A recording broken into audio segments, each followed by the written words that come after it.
ओम नमो भगवते वासुदेवाय नमः। जय श्री राधे कृष्णा। आज की वीडियो में आप सुनेंगे वैशाख मास महात्म्य की अध्याय 21 की कथा। शेष जी कहते हैं, हे मुनि, सुमति ने जो वाल्मीकि मुनि के आश्रम पर रहने वाले दो बालकों की चर्चा की, उसे सुनकर श्री रामचंद्र जी समझ गए वे दोनों मेरे ही पुत्र हैं। तो भी उन्होंने अपने यज्ञ में पधारे हुए महर्षि वाल्मीकि से पूछा, मुनिवर, आपके आश्रम पर मेरे समान रूप धारण करने वाले दो महाबली बालक कौन हैं? वहाँ किस लिए रहते हैं? सुनने में आया है वे धनुर्विद्या में बड़े प्रवीण हैं। अमात्य के मुख से उनका वर्णन सुनकर मुझे बड़ा आश्चर्य हो रहा है। वे कैसे बालक हैं जिन्होंने खेल खेल में ही शत्रुघ्न को भी मूर्छित कर दिया और हनुमान जी को भी बांध लिया था। महर्षि, कृपा करके उन बालकों का सारा चरित्र सुनाइए। वाल्मीकि ऋषि ने कहा, प्रभु, आप अंतर्यामी हैं। मनुष्यों के संबंध की हर एक बात का ज्ञान आपको क्यों ना होगा। तथापि आपके संतोष के लिए मैं कह रहा हूँ, जिस समय आपने जनक किशोरी सीता को बिना किसी अपराध के वन में त्याग दिया, उस समय वे गर्भवती थी और बारंबार विलाप करती हुई घोर वन में भटक रही थी। परम पवित्र जनक किशोरी को दुख से आतुर होकर कुर्री की भांति रोती बिलखती देख मैं उसे अपने आश्रम पर ले गया। मुनियों के बालकों ने उसके रहने के लिए एक बड़ी सुंदर पर्णशाला तैयार कर दी। उसी में उसके दो पुत्र उत्पन्न हुए, जो अपनी कांति से दसों दिशाओं को प्रकाशित कर रहे थे। उनमें से एक का नाम मैंने कुश रख दिया और दूसरे का नाम लव। वे दोनों बालक शुक्ल पक्ष के चंद्रमा की भांति वहाँ प्रतिदिन बढ़ने लगे। समय समय पर उनके उपनयन आदि जो आवश्यक संस्कार थे, उनको भी मैंने संपन्न किया तथा उन्हें अंगों सहित संपूर्ण वेदों का अध्ययन कराया। इसके सिवा आयुर्वेद, धनुर्वेद और शस्त्र विद्या आदि सभी शास्त्रों की उनके रहस्यों सहित शिक्षा दी। इस प्रकार संपूर्ण शास्त्रों का ज्ञान कराकर मैंने उनके मस्तक पर हाथ रखा। वे दोनों संगीत में भी बड़े प्रवीण हुए। उन्हें देखकर सब लोगों को विस्मय होने लगा। षडज, मध्यम, गांधार आदि स्वरों की विद्या में उन्होंने बड़ी कुशलता प्राप्त की। उनकी ऐसी योग्यता देखकर मैं प्रतिदिन उनसे परम मनोहर रामायण काव्य का गान कराया करता हूँ। भविष्य ज्ञान की शक्ति होने के कारण इस रामायण को मैंने पहले से बना रखा था। मृदंग, प्रणव, यंत्र और वीणा आदि बाजे बजाने में भी वे दोनों बालक बड़े चतुर हैं। वन वन में घूमकर रामायण गाते हुए वे मृग और पक्षियों को भी मोहित कर लेते हैं। श्री राम, उन बालकों के गीत का माधुर्य अद्भुत है। एक दिन उनका संगीत सुनने के लिए वरुण देवता उन दोनों बालकों को विभावरी पुरी में ले गए। उनकी अवस्था, उनका रूप सभी मनोहर है। वे गान विद्या रूपी समुद्र के पारगामी हैं। लोकपाल वरुण के आदेश से उन्होंने मधुर स्वर में आपके परम सुंदर, मृदु एवं पवित्र चरित्र का गान किया। वरुण ने दूसरे गायकों तथा अपने समस्त परिवार के साथ सुना। मित्र देवता भी उनके साथ थे। रघुनंदन, आपका चरित्र सुधा से भी अधिक सरस एवं स्वादिष्ट है। उसे सुनते सुनते मित्र और वरुण की तृप्ति नहीं हुई। तत्पश्चात मैं भी उत्तम वरुण लोक में गया। वह वरुण ने प्रेम से द्रवीभूत होकर मेरी पूजा की। वे उन दोनों बालकों के गाने बजाने की विद्या, अवस्था और गुणों से बहुत प्रसन्न थे। उस समय उन्होंने सीता के संबंध में आपसे कहने के लिए मुझसे इस प्रकार बातचीत की। सीता पतिव्रताओं में अग्रगण्य है। विशील रूप और अवस्था सभी सद्गुणों से संपन्न है। उन्होंने वीर पुत्रों को जन्म दिया है। वे बड़ी सौभाग्यशालिनी है, कदापि त्याग करने के योग्य नहीं है। उनका चरित्र सदा से ही पवित्र है। इस बात के हम सभी देवता साक्षी हैं। जो लोग सीता जी के चरणों का चिंतन करते हैं, उन्हें तत्काल सिद्धि प्राप्त होती है। सीता के संकल्प मात्र से ही संसार की सृष्टि, स्थिति और लय आदि कार्य होते हैं। ईश्वरीय व्यापार भी उन्हीं से संपन्न होते हैं। सीता ही मृत्यु और अमृत है। वे ही ताप देती और वे ही वर्षा करती हैं। श्री रघुनाथ जी, आपकी जानकी ही स्वर्ग, मोक्ष, तप और दान है। ब्रह्मा, शिव तथा हम सभी लोकपालों को वे ही उत्पन्न करती हैं। आप संपूर्ण जगत के पिता और सीता सबकी माता है। आप सर्वज्ञ है, साक्षात भगवान है। अतः आप भी इस बात को जानते हैं कि सीता नित्य शुद्ध है। वे आपको प्राणों से भी बढ़कर प्रिय है। इसलिए जनक किशोरी सीता को शुद्ध एवं अपनी प्रिया जानकर आप सदा उनका आदर करें। प्रभु, आपका या सीता का किसी शाप के कारण प्राभव नहीं हो सकता। मुनि श्रेष्ठ वाल्मीकि जी, मेरी ये सभी बातें आप साक्षात महाराज श्री रामचंद्र जी से कहिएगा। इस प्रकार सीता को स्वीकार करने के संबंध में वरुण ने मुझसे अपना विचार प्रकट किया था। इसी तरह अन्य सब लोकपालों ने भी अपनी अपनी सम्मति दी है। देवता, असुर और गंधर्व सपने कौतूहलवश आपके पुत्रों के मुख से रामायण का गान सुना है। सुनकर सभी प्रसन्न ही हुए हैं। उन्होंने आपके पुत्रों की बड़ी प्रशंसा की है।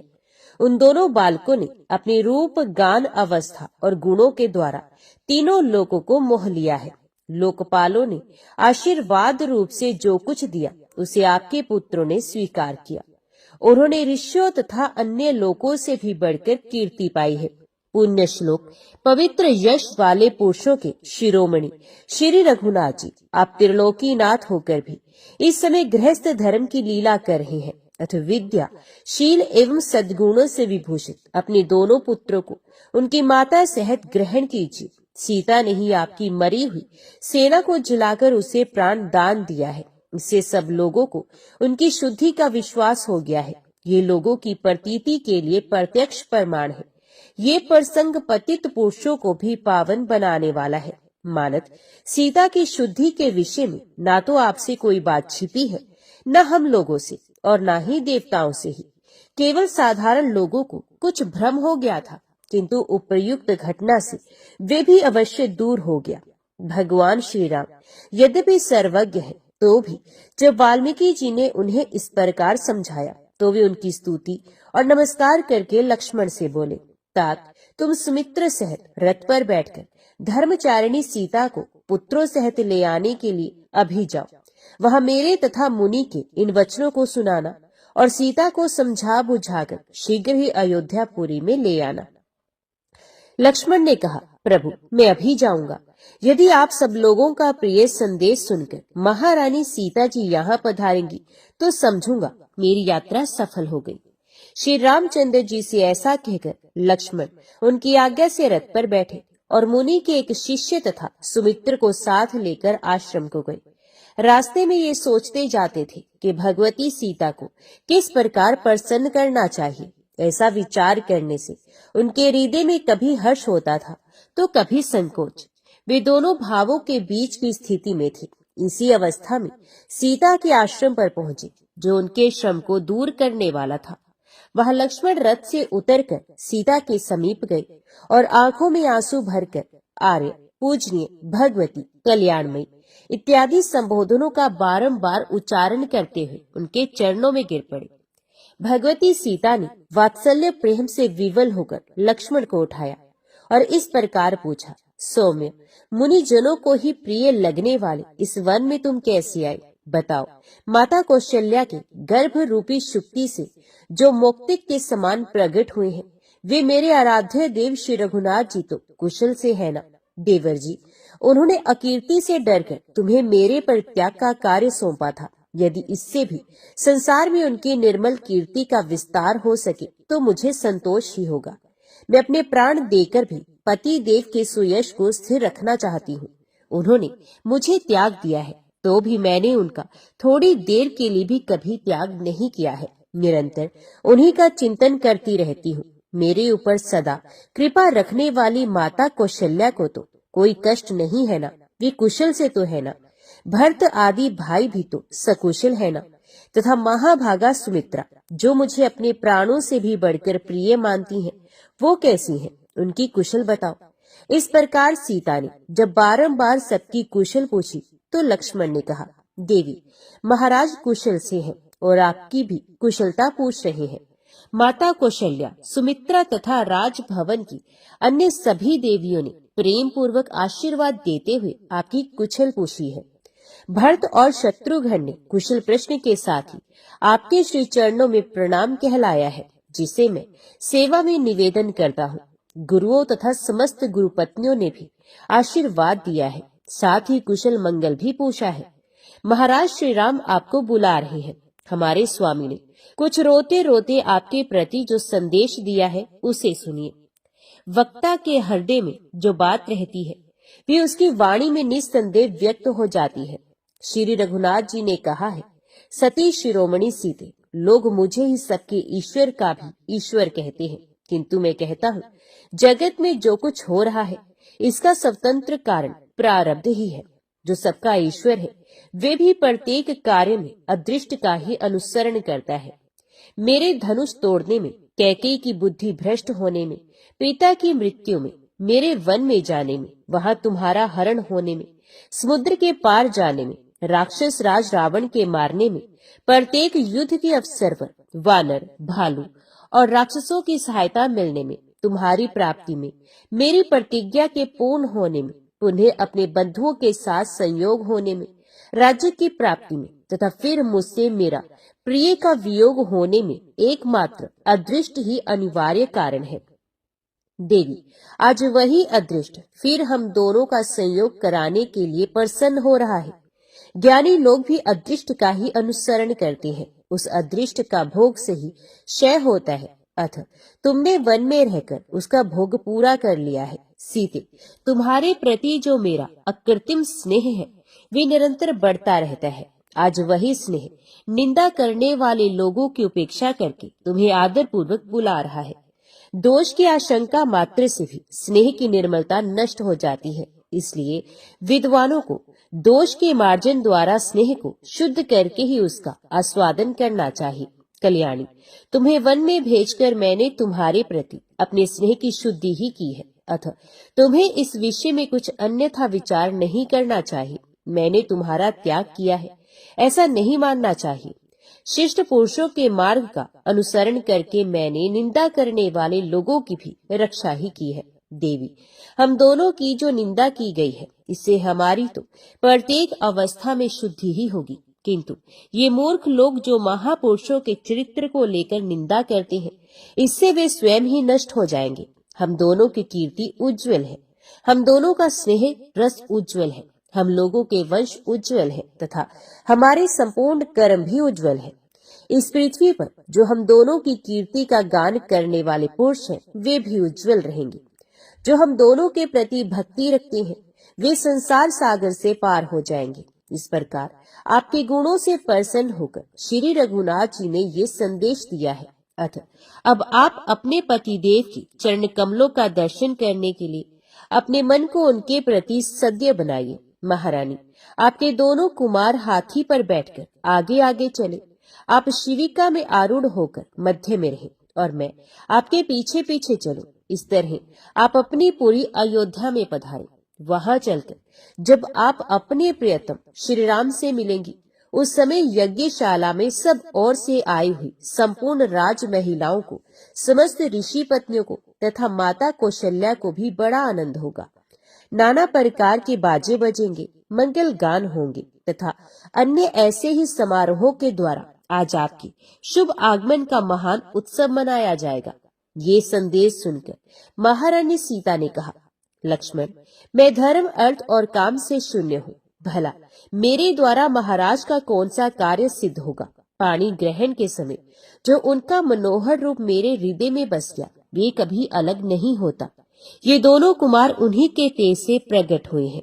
ये वंश के अंकुर और महान वीर हैं। इन्होंने धनुर्विद्या में विशिष्ट योग्यता प्राप्त की है। इन्हें पिता के समीप ले जाकर यत्न पूर्वक इनका लालन पालन करना। मैं तो अब यहीं रहकर तपस्या के द्वारा अपनी इच्छा के अनुसार श्री रघुनाथ जी की आराधना करूंगी। महाभाग, तुम वहां जाकर सभी पूज्य जनों के चरणों में मेरा प्रणाम कहना और सबसे कुशल बताकर मेरी ओर से भी सबके कुशल पूछना। इसके बाद सीता ने अपने दोनों बालकों को आदेश दिया, पुत्रों, अब तुम अपने पिता के पास जाओ, उनकी सेवा करना। वे तुम दोनों को अपना पद प्रधान बनाएंगे।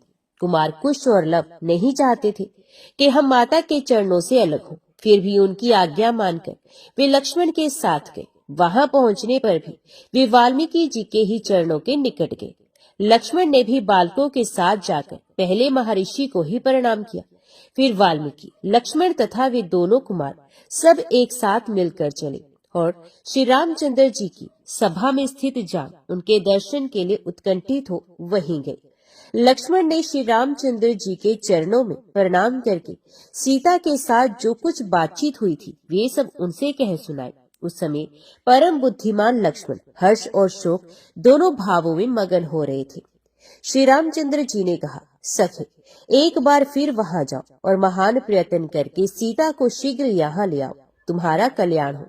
मेरी ये बातें जानकी से कहना। देवी, क्या वन में तपस्या करके तुमने मेरे सिवा कोई दूसरी गति प्राप्त करने का विचार किया है, अथवा मेरे अतिरिक्त और कोई गति सुनी या देखी है जो मेरे बुलाने पर भी नहीं आ रही हो?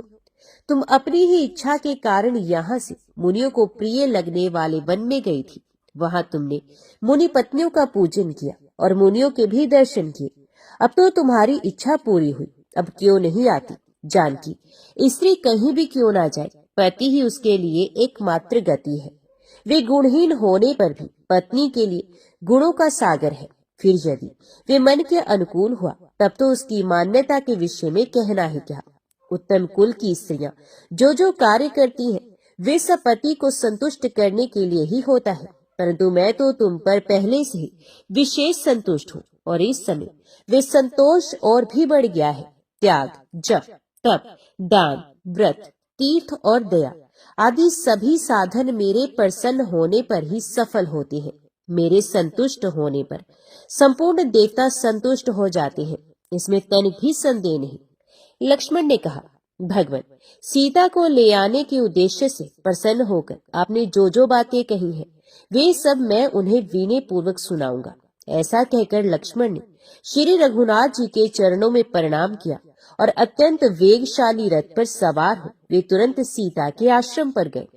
तदंतर वाल्मीकि जी ने श्री रामचंद्र जी के दोनों पुत्रों की ओर जो परम शोभायमान और अत्यंत तेजस्वी थे देखा तथा किंचित मुस्कुराकर कहा, वत्स, तुम दोनों वीणा बजाते हुए मधुर स्वर से श्री रामचंद्र जी के अद्भुत चरित्र का गान करो। महर्षि के इस प्रकार आज्ञा देने पर उन बड़भागी बालकों ने महान पुण्यदायी श्री रामचरित्र का गान किया, जो सुंदर वाक्यों और उत्तम पदों से चित्रित हुआ था, जिसमें धर्म की साक्षात विधि, पातिव्रत्य के उपदेश, महान भातृ स्नेह तथा उत्तम गुरु भक्ति का वर्णन है, जहाँ स्वामी और सेवक की नीति मूर्तिमान दिखाई देती है तथा जिसमें साक्षात श्री रघुनाथ जी के हाथ से पापाचार्यों को दंड मिलने का वर्णन है।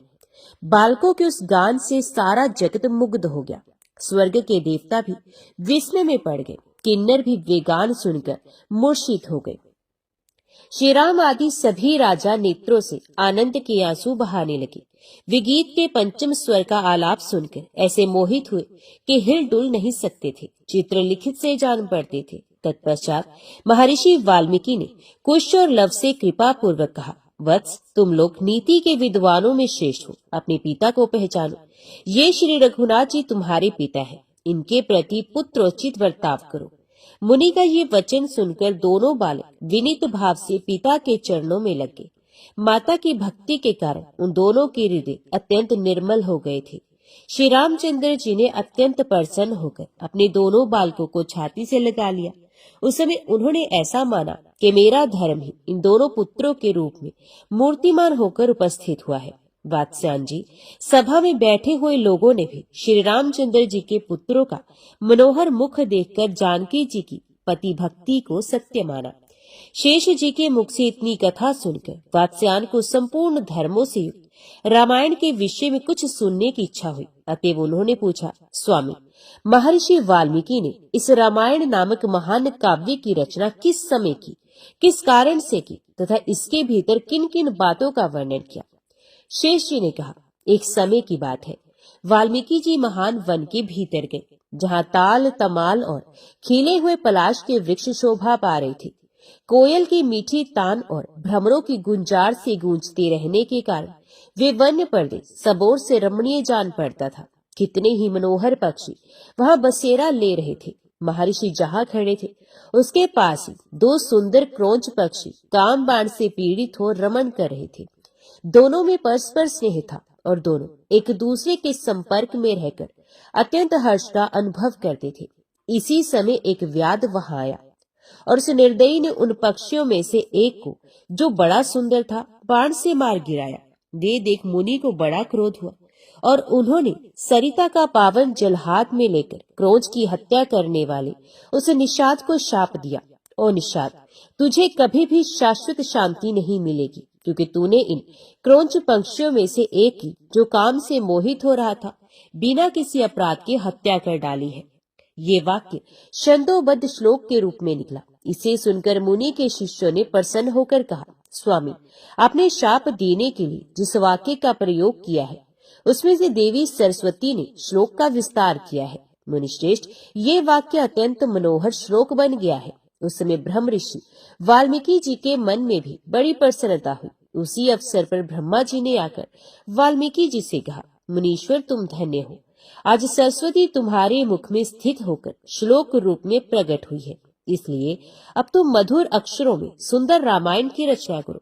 मुख से निकलने वाली वही वाणी धन्य है जो श्री राम से युक्त हो। इसके सिवा अन्य जितनी बातें हैं, सब काम की कथाएं हैं। ये मनुष्यों के लिए केवल अपवित्रता उत्पन्न करती है। अतः तुम श्री रामचंद्र जी के लोक प्रसिद्ध चरित्र को लेकर काव्य रचना करो, जिससे पद पद पर पापियों के पाप का निवारण होगा। इतना कहकर ब्रह्मा जी संपूर्ण देवताओं के साथ अंतर ध्यान हो गए। तदंतर एक दिन वाल्मीकि जी नदी के मनोहर तट पर ध्यान लगा रहे थे। उस समय उनके हृदय में सुंदर रूपधारी श्री रामचंद्र जी प्रकट हुए। नील पद्म दल के समान श्याम विग्रह वाले कमल नयन श्री रामचंद्र जी का दर्शन पाकर मुनि ने उनके भूत, वर्तमान और भविष्य तीनों कालों के चरित्र का साक्षात्कार किया। फिर तो उन्हें बड़ा आनंद मिला और उन्होंने मनोहर पदों तथा नाना प्रकार की छंदों में रामायण की रचना की। उसमें अत्यंत मनोरम 6 कांड है। बाल, अरण्यक, किष्किंधा, सुंदर, युद्ध तथा उत्तर। महामती, जो इन कांडों को सुनता है, वे मनुष्य सब पापों से मुक्त हो जाता है। बाल कांड में राजा दशरथ ने प्रसन्नता पूर्वक पुत्रेष्टि यज्ञ करके 4 पुत्र प्राप्त किए, जो साक्षात सनातन ब्रह्म श्री हरि के अवतार थे। फिर श्री रामचंद्र जी का विश्वामित्र जी के यज्ञ में जाना, वहां से मिथिला में जाकर सीता से विवाह करना, मार्ग में परशुराम जी से मिलते हुए अयोध्यापुरी में आना, वहां युवराज पद पर अभिषेक होने की तैयारी, फिर माता कैकेयी के कहने से वन में जाना, गंगा पार करके चित्रकूट पर्वत पर पहुंचना तथा वहां सीता और लक्ष्मण के साथ निवास करना इत्यादि प्रसंगों का वर्णन है। इसके अतिरिक्त न्याय के अनुसार चलने वाले भट्ट ने जब अपने भाई श्री राम के वन में जाने का समाचार सुना, तो वे भी उन्हें लौटाने के लिए चित्रकूट पर्वत पर गए, किंतु उन्हें जब ना लौटा सके तो स्वयं भी उन्होंने अयोध्या से बाहर नंदीग्राम में वास किया। ये सब बातें भी बाल कांड के ही अंतर्गत है। इसके बाद अरण्यक कांड में आए हुए विषयों का वर्णन सुनिए।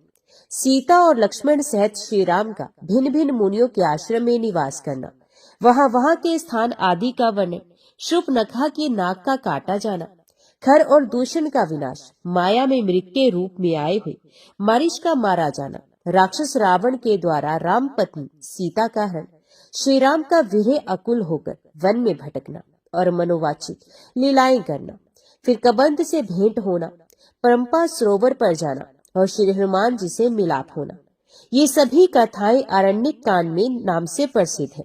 तदंतर श्री राम द्वारा सप्त ताल वृक्षों का भेदन, बाली का अद्भुत वध, सुग्रीव को राज्यदान, लक्ष्मण के द्वारा सुग्रीव को कर्तव्य पालन का संदेश देना, सुग्रीव का नगर से निकलना, सैन्य संग्रह, सीता की खोज के लिए वानरों का भेजा जाना, वानरों की संपाति से भेंट, हनुमान जी के द्वारा समुद्र लंघन और दूसरे तट पर उनका पहुंचना, ये सब प्रसंग किष्किंधा कांड के अंतर्गत है।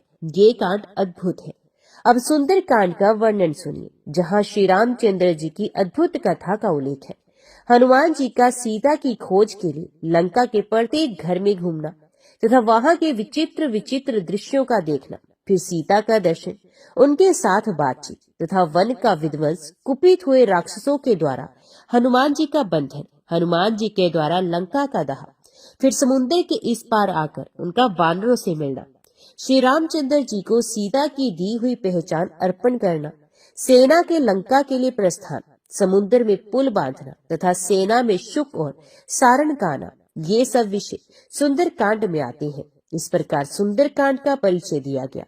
युद्ध कांड में युद्ध और सीता का प्राप्ति का वर्णन है। उत्तरकांड में श्री राम का ऋषियों के साथ संवाद तथा यज्ञ का आरंभ आदि है। उसमें श्री रामचंद्र जी की अनेकों कथाओं का वर्णन है जो श्रोताओं के पाप को नाश करने वाली है। इस प्रकार मैंने 6 कांडों का वर्णन किया। ये ब्रह्महत्या के पाप को भी दूर करने वाले हैं। उनकी कथाएं बड़ी मनोहर है। मैंने यहाँ संक्षेप से ही इनका परिचय दिया है। जो 6 कांडों से चिन्हित और 24,000 श्लोकों से युक्त है, उसी वाल्मीकि निर्मित ग्रंथ को रामायण नाम दिया गया है।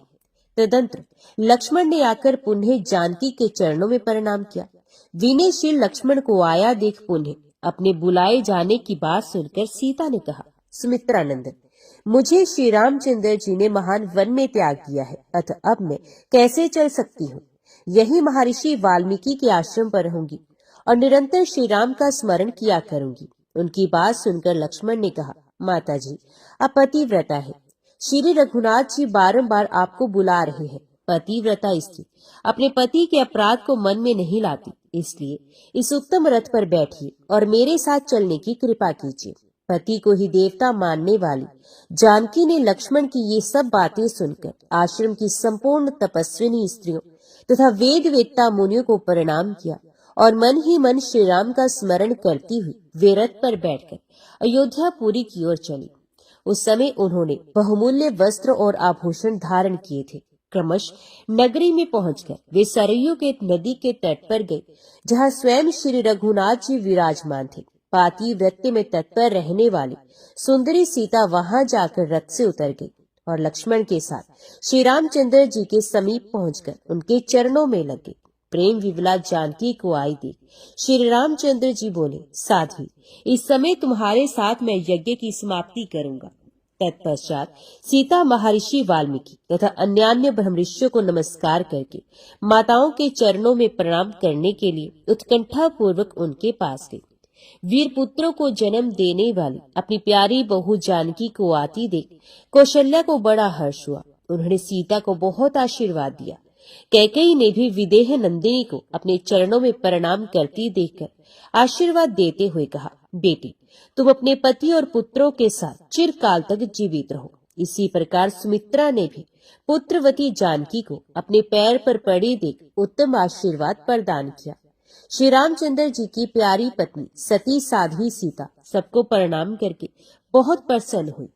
श्री रघुनाथ जी की धर्म पत्नी को उपस्थित देख महर्षि कुंभज ने सोने की सीता को हटा दिया और उसकी जगह उन्हीं को बिठाया।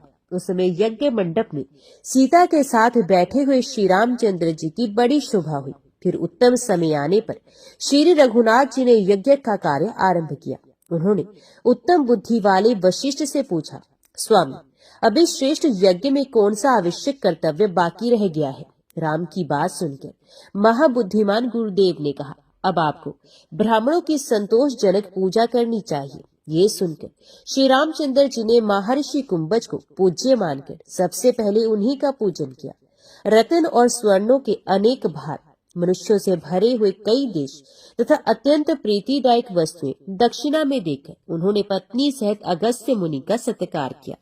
फिर उत्तम रत्न आदि के द्वारा पत्नी सहित महर्षि च्यवन का पूजन किया। इसी प्रकार अन्यान्य महर्षियों तथा संपूर्ण तपस्वी ऋत्विजों का उन्होंने अनेकों बार स्वर्ण और रत्न आदि के द्वारा सत्कार किया। उस यज्ञ में श्री राम ने ब्राह्मणों को बहुत दक्षिणा दी। दीनों, अंधों और दुखियों को भी नाना प्रकार के दान दिए। विचित्र विचित्र वस्त्र तथा मधुर भोजन वितीर्ण किए। भगवान ने शास्त्र की आज्ञा के अनुसार ऐसा दान किया जो सबको संतोष देने वाला था। उन्हें सबको दान देते देख महर्षि कुंभज को बड़ी प्रसन्नता हुई। उन्होंने अश्व को नहलाने के निमित्त अमृत के समान जल मांगने के लिए 64 राजाओं को उनकी रानियों सहित बुलाया। श्री रामचंद्र जी सब प्रकार के अलंकारों से सुशोभित सीता जी के साथ सोने के घड़े में जल ले आने के लिए गए। उनके पीछे मांडवी के साथ भरत, उर्मिला के साथ लक्ष्मण, श्रुतकीर्ति के साथ शत्रुघ्न, कांतिमती के साथ पुष्कल, कोमला के साथ लक्ष्मी निधि, महामूर्ति के साथ विभीषण, सुमनोहारी के साथ सुरथ तथा मोहना के साथ सुग्रीव भी चले। इसी प्रकार और कई राजाओं को वशिष्ठ ऋषि ने भेजा। उन्होंने स्वयं भी शीतल एवं पवित्र जल से भरी सरयू में जाकर वेद मंत्र के द्वारा उसके जल को अभिमंत्रित किया और वे बोले, हे जल, तुम संपूर्ण लोकों की रक्षा करने वाली श्री रामचंद्र जी के यज्ञ के लिए निश्चित किए हुए इस अश्व को पवित्र करो। मुनि के अभिमंत्रित किए हुए उस जल को राम आदि सभी राजा ब्राह्मणों द्वारा सुसंस्कृत यज्ञ मंडप में ले आए। उस निर्मल जल से दूध के समान श्वेत अश्व को नहलाकर महर्षि कुंभज ने मंत्रों द्वारा राम के हाथ से उसे अभिमंत्रित कराया।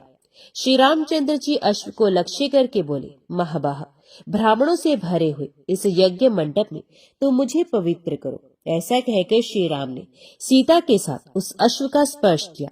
उस समय संपूर्ण ब्राह्मणों को कौतूहलवश ये बड़ी विचित्र बात मालूम पड़ी। वे आपस में कहने लगे, अहो, जिनके नाम का स्मरण करने से मनुष्य बड़े बड़े पापों से छुटकारा पा जाते हैं, वे ही श्री रामचंद्र जी ये क्या कह रहे हैं?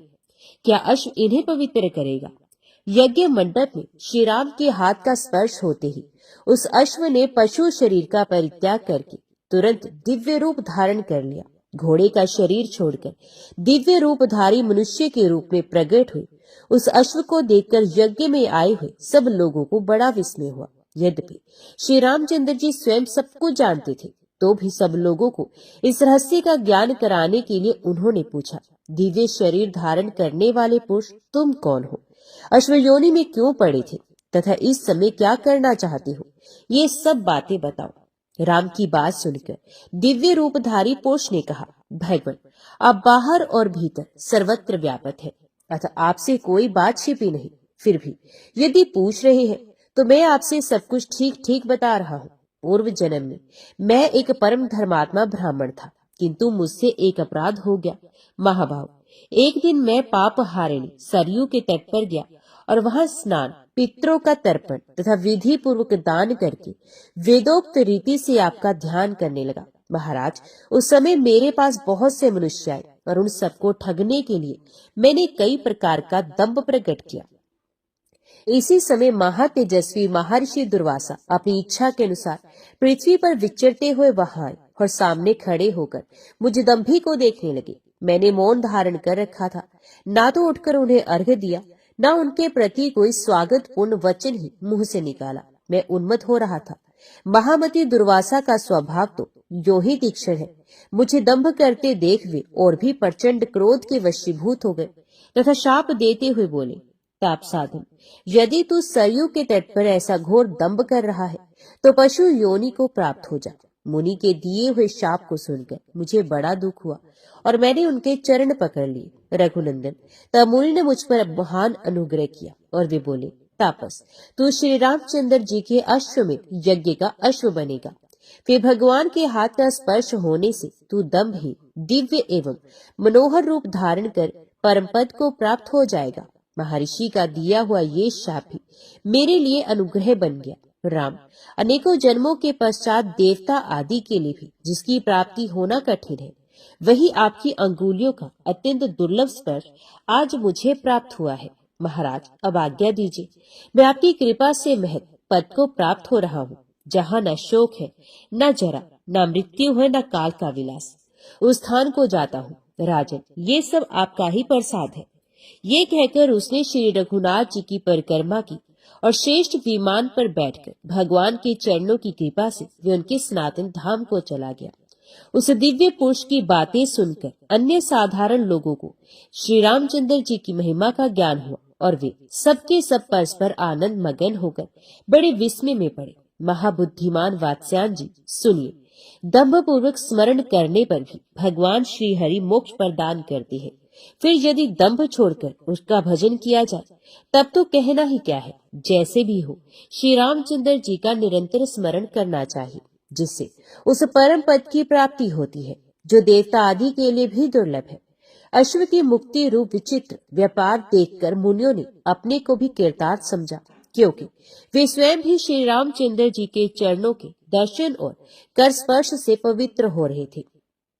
तदंतर मुनि श्रेष्ठ वशिष्ठ जी, जो संपूर्ण देवताओं का मनोभाव समझने में निपुण थे, वे बोले, रघुनंदन, अब देवताओं को कर्पूर भेंट कीजिए, जिससे वे स्वयं प्रत्यक्ष प्रकट होकर हविष्य ग्रहण करेंगे। ये सुनकर श्री रामचंद्र जी ने देवताओं की प्रसन्नता के लिए शीघ्र ही बहुत सुंदर कर्पूर अर्पण किया।